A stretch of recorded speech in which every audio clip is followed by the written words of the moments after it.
अस्सलामुअलैकुम, welcome back to my YouTube channel Bismillah kitchen lifestyle. तो आज मैं आपको 5 मिसाली दाल के बारे में बताना चाहती हूँ। जैसे नाम से ही पता चलता है कि ये जो दाल है ये 5 दाल का मिक्सचर है जो सिर्फ स्वाद में ही नहीं बल्कि पोषण में भी लाजवाब है। 5 मिसाली दाल में आमतौर पर मूंग दाल, मसूर दाल, उड़द दाल, चना दाल और अरहर दाल होती है। जब ये 5 दाल एक साथ मिलती है तो सिर्फ एक टेस्टी डिश ही नहीं बल्कि एक सुपर फूड बन जाता है। इसमें प्रोटीन, फाइबर, विटामिन्स और मिनरल्स का अद्भुत मिक्सचर होता है जो हमें तंदुरुस्त और स्वस्थ रखता है। और अभी मैं एक ऐसे खाने के बारे में बात करना चाहती हूँ जो दुनिया भर के लोगों के दिल और रसोइयों में अपनी जगह बना चुका है। चिकन। हाँ, वो टेस्टी और हर तरीके से बनाने वाला प्रोटीन जो किसी भी प्लेट पर जादू कर देता है। और अभी मैं आपको ये सामने एक ऐसे खास डिश की बात करने जा रही हूँ जो मेरी रसोई की क्रिएटिविटी का एक अनोखा नतीजा है। दाल चिकन। आप सब सोच रहे होंगे भाई दाल गोश्त तो सुना है लेकिन ये दाल चिकन क्या है। हाँ बिल्कुल, दाल चिकन के साथ जब दाल की पोषण और चिकन का स्वाद मिलता है तो एक ऐसा जादू होता है जो आपके दिल और पेट दोनों को खुश कर देता है। और क्या है दाल चिकन? दाल चिकन एक डिश है जिसमें प्रोटीन रिच दाल्स और चिकन पीसेस को मसाले और प्यार के संग मिलाया जाता है। ये सिर्फ एक खाना नहीं बल्कि एक कल्चरल फ्यूजन है। दाल का सादगी भरा स्वास्थ्य और चिकन का रॉयल स्वाद एक प्लेट में। और दाल चिकन एक ऐसी डिश है जो सिर्फ टेस्ट नहीं बल्कि दिल को भी खुश करती है। ये हमें याद दिलाती है कि खाने में सिर्फ स्वाद नहीं, प्यार और क्रिएटिविटी भी ज़रूरी है। तो अगली बार जब आप रसोई में कुछ नया बनाने का सोचें, दाल चिकन ज़रूर ट्राई करें। तो चलिए बढ़ते हैं रेसिपी की तरफ। तो जैसे कि आप सबने देखा कि मैंने जो है अनियन काटा था और कुछ बेसिक मसाले आपको दिखाए थे, और जो टमाटर है उसको मैंने दाल के साथ पानी में रख के कुकर में ही दे दिया था। और कुकर में मैंने प्याज और जितने भी बेसिक मसाले होते हैं वो देकर रख दिया था। और एक बात का आपको ध्यान रखना है वो ये है कि दाल आपको ओवरनाइट तक भिगा के रखना है, क्योंकि मैंने भी भिगो कर रखा था।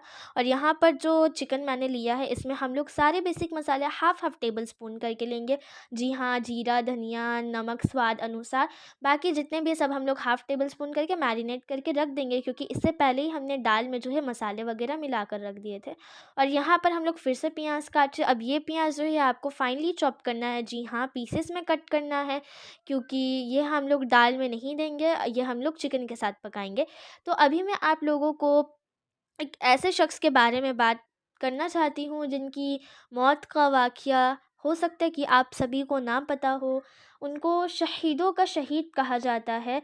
और आखिर ऐसी क्या वजह है जो उन्हें शहीदों का शहीद कहा जाता है? क्योंकि बहुत सारे शहीद थे इस्लाम के खातिर जिन्होंने बहुत सारी कुर्बानियाँ दी।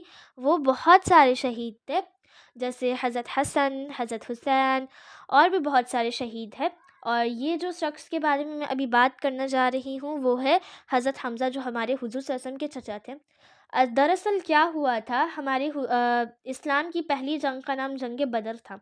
तो उसमें लड़ाई के वक़्त जो ओपोनेंट टीम थी उसका जो सरदार था अबू सुफ़ियान, उसकी बीवी हिंदा के पापा और चचा हज़रत हमज़ा के हाथों मारे गए थे। जनरल है कि अगर कोई ओपोनेंट टीम से लड़ रहा है तो उसमें तो दुश्मन मारे ही जाएँगे। तो उसके बाप का नाम था उतबा और उसके चचा का नाम था ज़ुबैर। तो वो हज़रत हमज़ा के हाथों मारे जाने पर हिंदा जो थी बहुत गुस्से में थी और हज़रत हमज़ा की मौत को देखने के लिए वो तरस रही थी। तो उसके मरे हुए चचा का एक गुलाम था वहशी, और वो हबशी था।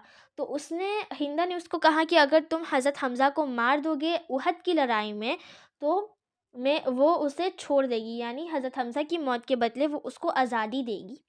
तो वहशी भी रेडी हो गया कि अरे भाई मुझे तो आज़ादी मिल रही है, मैं क्यों ना इस मौके को ये करूं। तो अब जब उहद की लड़ाई जब शुरू हुई तब हज़रत अली और हज़रत हमज़ा जो थे आधे से ज़्यादा जो ओपोनेंट टीम थे उसको गिरा दिए थे। उन दोनों ने अकेले ही आधे से ज़्यादा ओपोनेंट टीम को गिरा दिया था। तो अब जब वहशी जो था जब हज़रत हमज़ा के थोड़े से करीब आया तो उसने अपना नेज़ा निकाला और एक ऐसे टेक्निक में मारा। वो हबशी था, तो हबशी लोग की एक स्पेशल टेक्निक होती है जिसमें वो लोग बहुत प्रोफेशनल रहते हैं। तो उसने वही टेक्निक का इस्तेमाल किया और वो जो खंजर था वो हज़रत हमज़ा के नाव से निकल गया। और हज़रत हमज़ा ने चाहा कि पीछे मुड़कर उस पर वार करे, लेकिन वो लड़खड़ा कर उनका इंतकाल हो गया।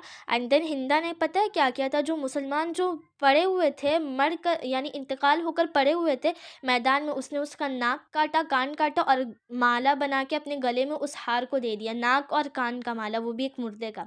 एंड देन हज़रत हमज़ा का पीठ को चाहकर जबड़ा को लिया और उसने चबाया। निगलने का भी इरादा था लेकिन वो निगल ना सकी, क्योंकि उसने कसम खाया था कि वो हज़रत हमज़ा से बदला लेने के बाद वो हज़रत हमज़ा का जो है जबड़ा जो है वो चबाएगी। इतनी गुस्से में थी, मतलब क्या ही बताऊँ। और ये देखिए दाल गोश्त का फाइनल प्रेजेंटेशन।